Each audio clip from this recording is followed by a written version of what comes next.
Bismillahirrahmanirrahim. Assalamualaikum warahmatullahi wabarakatuh. Perkenalkan, nama saya Nurlaila Sayuti, dosen program studi manajemen informatika pada kampus Amik Ibnu Khaldun Palopo.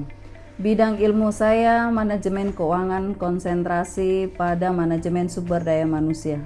Pada kesempatan ini saya akan menyampaikan aktivitas pernyataan diri dosen dalam unjuk kerja Tridharma Perguruan Tinggi atau PDD UKT PT, khususnya di bidang pengajaran.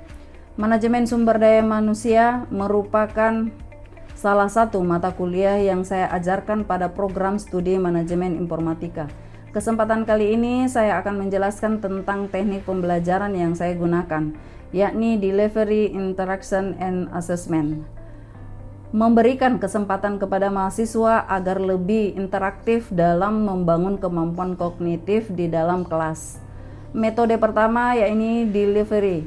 Saya menyampaikan materi perkuliahan berdasarkan buku referensi yang saya gunakan. Di pertemuan tertentu saya juga melakukan evaluasi terhadap pertemuan yang telah lalu dengan memberikan tugas untuk diselesaikan dan didiskusikan. Serta setiap selesai perkuliahan atau pertemuan, mahasiswa akan mengumpulkan resume berdasarkan materi yang telah dibahas. Metode interaction yakni bagaimana berinteraksi dengan mahasiswa. Pada perkuliahan saya melakukan beberapa cara komunikasi dengan mahasiswa, yakni saya berupaya mengajak agar mahasiswa untuk lebih berpartisipatif, aktif dengan mengutarakan pendapat atau mengajukan pernyataan terkait dengan materi yang sedang dibahas. Saya juga menggunakan media sosial yakni WhatsApp, di mana melakukan komunikasi dan berdiskusi di luar pertemuan atau kelas. Selanjutnya, metode ketiga, asesmen. Memberikan penilaian kepada mahasiswa sesuai dengan kontrak perkuliahan yang disampaikan pada pertemuan awal. Perkuliahan yang disepakati bersama dengan mahasiswa, di mana pada kontrak perkuliahan tersebut telah disepakati untuk penilaian saya memberikan bobot penilaian terhadap mahasiswa, memiliki indikator penilaian yakni kehadiran, keaktifan, tugas, etika, dan moral. Adapun outline pemaparan pada mata kuliah yang akan saya sampaikan di video ini adalah sebagai berikut. 1. Identitas mata kuliah. 2. Deskripsi mata kuliah. 3. CPL Prodi yang dibebankan pada mata kuliah. 4. Pencapaian pembelajaran pada kuliah CPMK dan sub CPMK. 5. Sistem pembelajaran. 6. Materi pembelajaran. 7. Sistem penilaian. Dan 8. Video proses perkuliahan. Identitas mata kuliah. Nama mata kuliah ini adalah Manajemen Sumber Daya Manusia. Mata kuliah ini diampu pada semester 5 dengan bobot SKS 2 dan total pertemuan 16 termasuk ujian tengah semester dan ujian akhir semester. Pengampu Nurlaila Sayuti. Deskripsi mata kuliah. Mata kuliah ini diberikan pada program studi manajemen informatika dan merupakan mata kuliah yang diampu pada semester 5. Mata kuliah ini merupakan manajemen sumber daya manusia, menitik beratkan pada kemampuan dasar mahasiswa dalam memahami pentingnya pengetahuan tentang manajemen sumber daya manusia, yang membahas tentang pengelolaan sumber daya manusia dalam suatu organisasi atau perusahaan, meliputi peran manajemen sumber daya manusia dan fungsi operasional atau siklus manajemen sumber daya manusia berupa perencanaan tenaga kerja, rekrutmen dan seleksi, pelatihan dan pengembangan sumber daya manusia, dan lain-lain. Mata kuliah ini juga memberikan pemahaman konseptual tentang dasar pengembangan dan ruang lingkup serta fungsi manajemen sumber daya manusia, baik untuk sektor publik maupun bisnis, dalam menunjang visi misi organisasi. Selanjutnya, mata kuliah ini juga mengkaji perlunya manajemen sumber daya manusia melakukan penilaian prestasi, perencanaan dan pengembangan karir, kompensasi, dan penyelesaian masalah sumber daya manusia dalam suatu organisasi atau perusahaan. Adapun CPLF Prodi yang dibebankan pada mata kuliah ini adalah P1, bagaimana mereka mengetahui tentang manajemen sumber daya manusia, menguasai dan memahami tentang proses pengadaan dan perekrutan sumber daya manusia, mengetahui dengan benar proses seleksi serta mampu menyelesaikan dan memahami perencanaan karir dan kompensasi sehingga menjadi sumber daya manusia yang produktif dan profesional sesuai dengan bidang keahlian yang dimiliki. KK1, mampu menerapkan teknologi sistem informasi pada pengadaan dan perekrutan serta seleksi sumber daya manusia yang berkualitas yang dilandasi oleh ilmu pengembangan sumber daya manusia dan perencanaan pengembangan karir sesuai dengan bidang yang dimiliki. KU1, mampu menerapkan pemikiran logis, kritis, sistematis, dan inovatif dalam konteks pengembangan atau implementasi ilmu pengetahuan dan teknologi informasi yang memperhatikan dan menerapkan nilai humaniora yang sesuai dengan bidang keahliannya. KU7, mampu bertanggung jawab atas pencapaian hasil kelompok dan melakukan evaluasi dan bertanggung jawab terhadap pekerjaan yang diberikan dan menyelesaikan masalah sumber daya manusia dalam suatu organisasi. Capaian pembelajaran mata kuliah CPMK, mahasiswa diharapkan mampu menguasai konsep dasar manajemen sumber daya manusia, pengembangan sumber daya manusia, pengadaan, perekrutan, dan seleksi sumber daya manusia, serta memahami proses perencanaan sumber daya manusia, pengembangan karir sumber daya manusia, dan pemberian kompensasi hingga menghasilkan sumber daya manusia yang berkualitas dan produktif. Sub CPMK 1. Mahasiswa mampu memahami tentang konsep dasar manajemen sumber daya manusia. 2. Mahasiswa mampu memahami tentang pengadaan sumber daya manusia. 3. Mahasiswa mampu memahami tentang rekrutmen dan seleksi. 4. Mahasiswa mampu memahami tentang kompensasi. 5. Mahasiswa mampu memahami tentang pengembangan karyawan. Dan 6. Mahasiswa mampu memahami tentang perencanaan sumber daya manusia dan pengembangan karir serta produktivitas. Materi yang saya sampaikan pada perkuliahan yakni konsep dasar manajemen sumber daya manusia, pengadaan sumber daya manusia, rekrutmen dan seleksi, kompensasi, pengembangan karyawan, perencanaan sumber daya manusia, dan pengembangan karir serta produktivitas. Sistem penilaian yang saya gunakan adalah 5 poin. 1. Penilaian tugas dengan bobot 20%, kehadiran dan keaktifan 15%, ujian tengah semester 20%, sosial, moral, dan etika 15%, dan ujian akhir semester 30%. Berikut ini saya akan sampaikan video pembelajaran saya untuk mata kuliah manajemen sumber daya manusia sebagai berikut. Assalamualaikum warahmatullahi wabarakatuh. Waalaikumsalam warahmatullahi wabarakatuh. Dan selamat pagi. Alhamdulillah kita bertemu di pertemuan kali ini, masuk pada pertemuan keempat. Insya Allah dalam pertemuan ini kita akan membahas beberapa materi sesuai yang tertera di atas. Telah ada terlampir bahwa ada beberapa materi yang akan kita paparkan, yakni pertama konsep dasar manajemen sumber daya manusia, 2 pengadaan sumber daya manusia, 3 perekrutan dan seleksi, 4 kompensasi, 5 pengembangan karyawan, 6 perencanaan sumber daya manusia.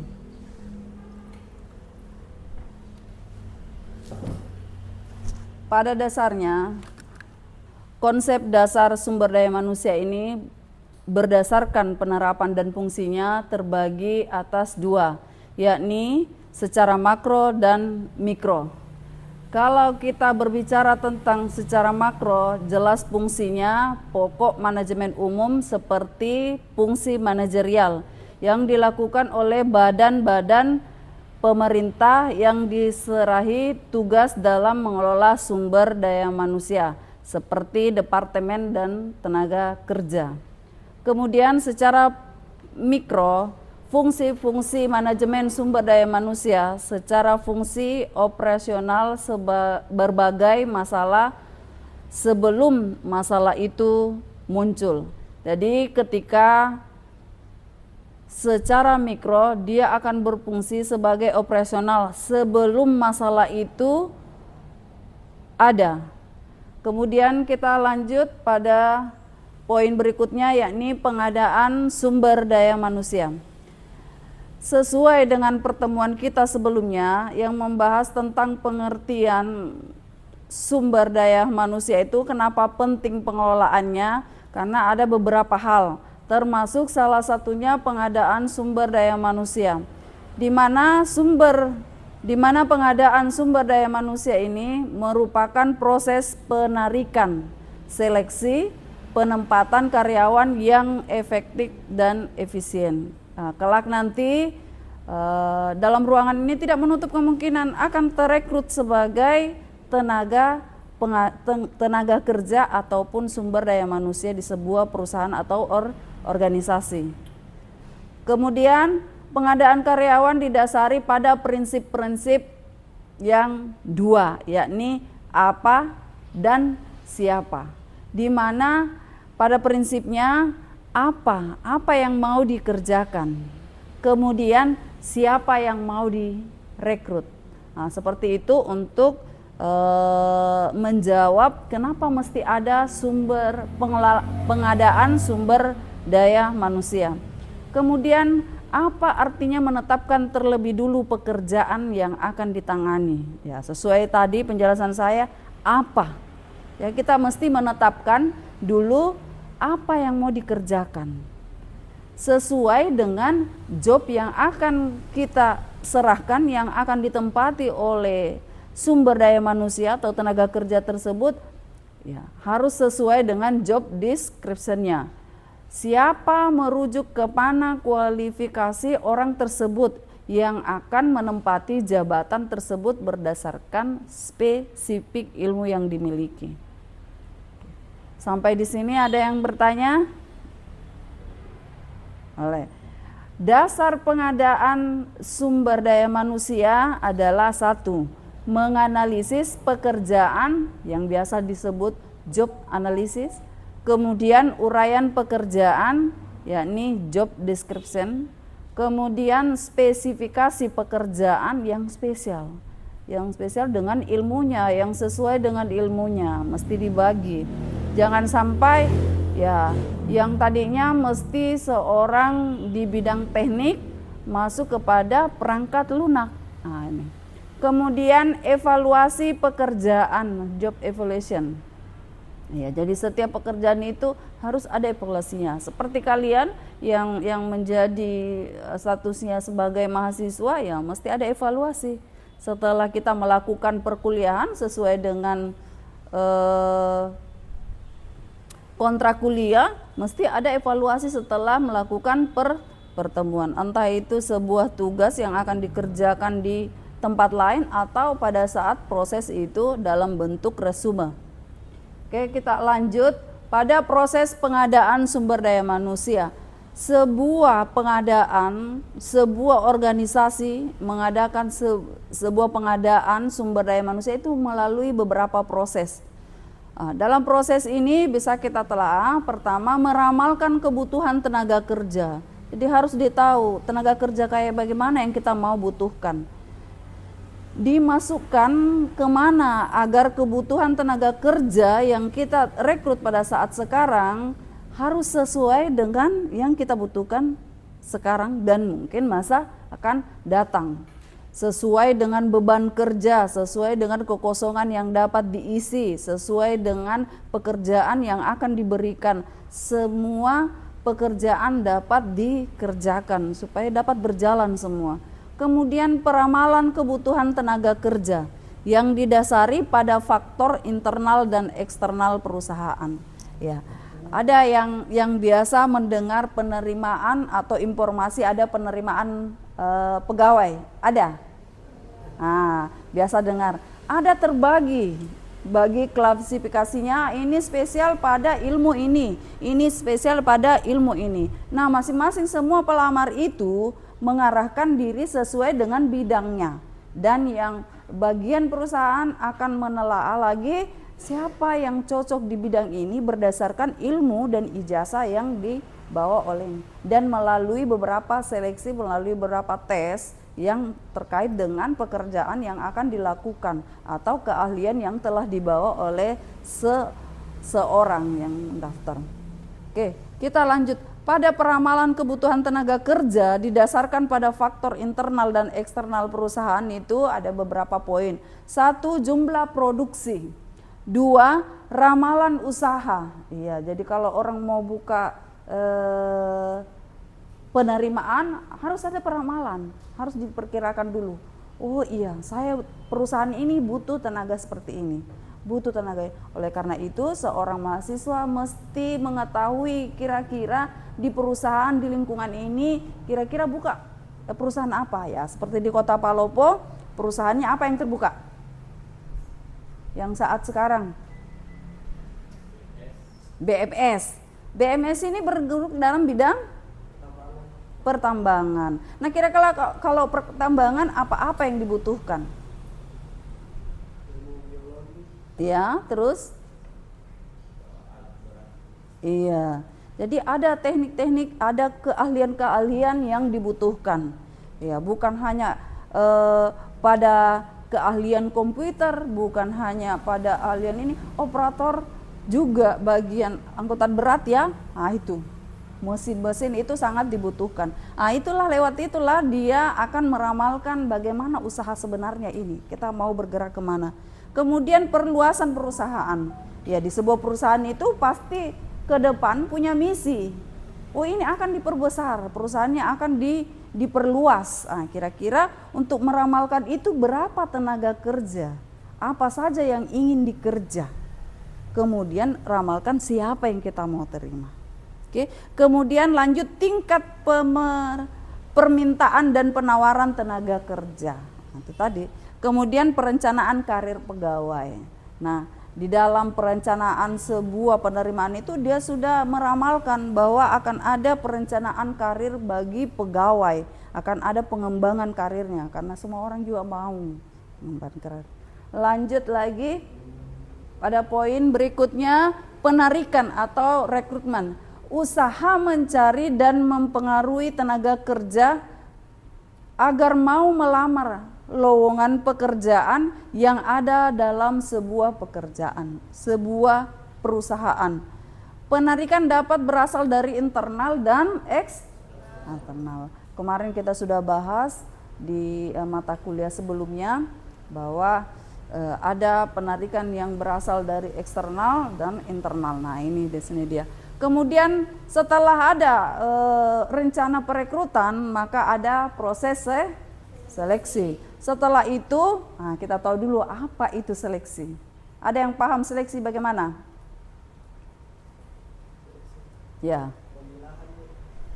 Pemilihan. Oke, yang lain? Iya. Setelah ada suatu proses karyawan diterima atau ditolak. Tujuan seleksi adalah untuk mendapatkan karyawan yang berkualitas dan potensial. Iya, jadi kalau kita ikut seleksi tereliminasi kalau tidak ada potensi. Kalau tidak memiliki kemampuan, tidak memiliki skill, itu perusahaan akan melihat. Nah, dia akan melakukan seleksi, terima atau tidak. Oke, lanjut lagi.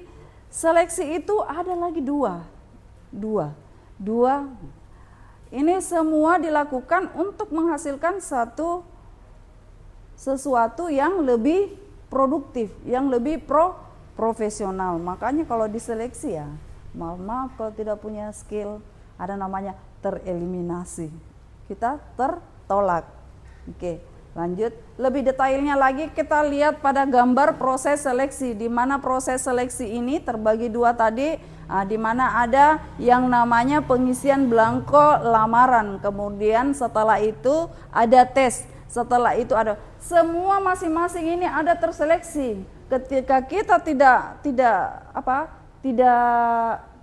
lolos, tertolak, maka ada stop sampai di situ saja. Makanya ada ketika baru lihat mengisi belangko dan masukkan berkas itu sudah tidak lolos.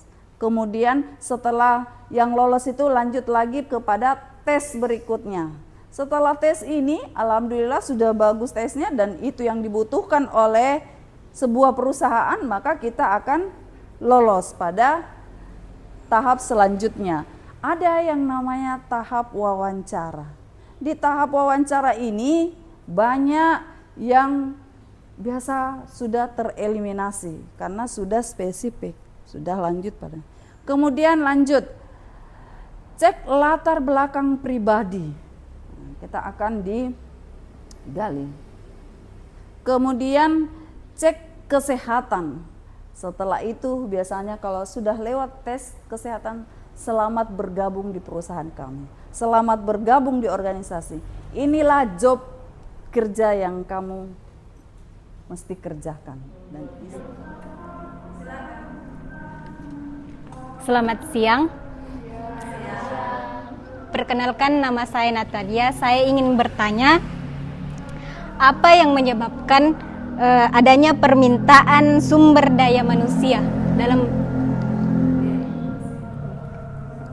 sesuai dengan yang namanya memanage atau mengelola. Sebelumnya diterangkan bahwa mengelola, kenapa penting mengelola sumber daya manusia, karena ada hal yang kita mau prediksikan, ramalkan, dan rencanakan. Perencanaan sumber daya manusia adalah merupakan, silakan baca keras-keras. Saktian, boleh. Merupakan serangkaian kegiatan yang dilakukan untuk mengantisipasi permintaan bisnis dan lingkungan pada organisasi di waktu yang akan datang. Oke. Dan untuk memenuhi kebutuhan tenaga kerja yang ditentukan oleh kondisi-kondisi yang mungkin terjadi. Oke. Sampai di sini ada yang mau ditanyakan? Bisa paham?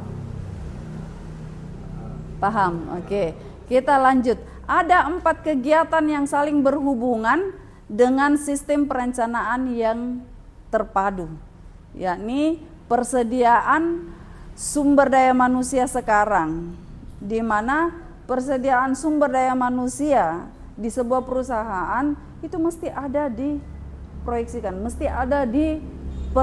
mesti direncanakan sebelumnya. Karena ya sesuai dengan yang kalian lihat di atas, jangan sampai permintaan bisnis di lingkungan itu akan bertambah.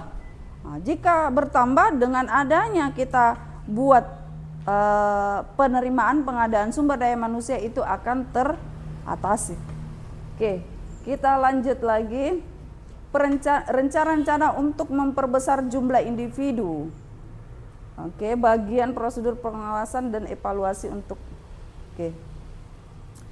secara lebih sempit perencanaan sumber daya manusia berarti mengestimasi secara sistematik permintaan, kebutuhan dan suplai tenaga kerja, tenaga oleh sebuah organisasi. Jadi, ya sederhananya bahwa perencanaan sumber daya manusia itu akan mengestimasi secara detail, secara sistematis permintaan tenaga kerja. Oke, sampai di sini paham? Silakan. Assalamualaikum warahmatullahi wabarakatuh. Waalaikumsalam warahmatullahi wabarakatuh. Baiklah, di sini saya akan mempertanyakan, yaitu dengan pertanyaan saya, bagaimana proses langkah-langkah di dalam penyeleksian tersebut. Apakah ada penyeleksian tersendiri dalam menyeleksi karyawan? Pada proses seleksi dalam proses seleksi saya jelaskan tadi ada sudah gambarnya, sudah jelas bahwa proses seleksi akan dimulai dengan pengumpulan para pelamar. Iya, jadi kalau seleksinya itu ya dikumpulkan dulu beberapa. Setelah itu mengadakan sebuah proses sesuai dengan gambar yang tadi ya. Kemudian proses seleksi merupakan pusat manajemen personalia. Ya. Jadi di dalam seleksi itu, proses seleksi itu yang paling utama, yang paling terpusat itu adalah merupakan proses seleksi. Dia berpusat di situ. Kalau sudah berkas masuk, kita mulai diseleksi. Kemudian analisa jabatan perencanaan sumber daya manusia dan penarikan dilakukan terutama untuk membantu seleksi personalia. Bila seleksi dilaksanakan dengan tidak tepat, upaya-upaya sebelumnya tersebut akan sia-sia. Ya. Yang tadinya ada peramalan, kemudian ada pengadaan, kemudian ada ini, mana visi misi, semua dilakukan, itu akan sia-sia ketika pengadaan sumber atau seleksi sumber daya manusia ini tidak bagus, tidak tepat. Makanya orang kalau di sebuah perusahaan akan tergambar, oh ini perusahaannya seperti ini. Oh ternyata di dalamnya seperti ini. Dia berkembang pesat. Ternyata semua yang di dalam sumber daya manusianya itu adalah orang-orang yang berkualitas, yang memiliki dedikasi, yang memiliki kualifikasi, yang memiliki skill, itu sudah luar biasa. Dia akan maju. Iya. Contoh di perusahaan-perusahaan kecil saja ya, di Alfamart, ada Alfamidi. Semua itu baru kita datang sudah ada ya selamat datang, karena dia sudah menguasai, dia sudah dilatih, dia sudah diberikan pengarahan bagaimana caranya menyambut, memberikan pelayanan yang prima kepada masyarakatnya.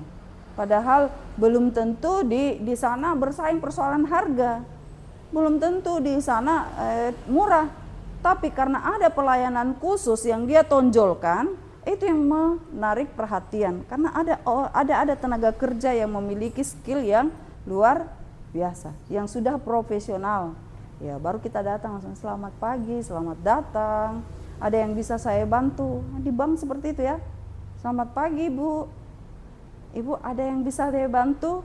Nah, kalau dia lihat ibu-ibu yang tidak terlalu resmi, dia pakai bahasa yang lebih berbaur. Selamat pagi Bu, ada gak saya bisa bantu? Dia akan menyesuaikan karena sudah profesional. Tenaga-tenaga pekerja seperti ini yang akan memajukan sebuah perusahaan yang mungkin bisa mencapai tujuan perusahaan yang akan dicapai.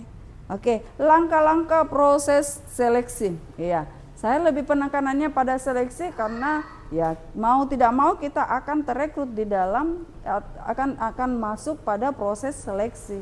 Ya kalian ini ya, dan juga tidak menutup kemungkinan kalian akan menyeleksi orang. Kalau sudah memiliki usaha-usaha kecil ataupun besar, itu akan digunakan ilmu seperti ini, seleksi. Apalagi kalau sudah ada yang calon-calonnya perlu diseleksi, ya itu perlu yang cowok-cowok ini bisa seleksi. Kemudian lihat langkah-langkah proses seleksi. Pertama, penerimaan pendahuluan pelamar. Tes penerimaan, wawancara seperti gerakan yang tadi. Kemudian ada pemutusan penerimaan. Setelah keputusan penerimaan, ini yang memperjelas tenaga ini. Oke, untuk saat ini kita akan menyambung kegiatan kita lagi di lain kesempatan. Olehnya itu, ada pertanyaan, ada yang mau didiskusikan, silakan ke WA atau grup yang telah kita bentuk. Lewat WA tersebut kalian bisa berdiskusi atau melakukan pertanyaan atau membicarakan hal-hal dalam persoalan perkuliahan. Oke, untuk kesempatan kali ini saya cukupkan. Mudah-mudahan membawa berkah. Saya akhiri billahi fi sabilil haq, fastabikul khairat. Assalamualaikum warahmatullahi wabarakatuh.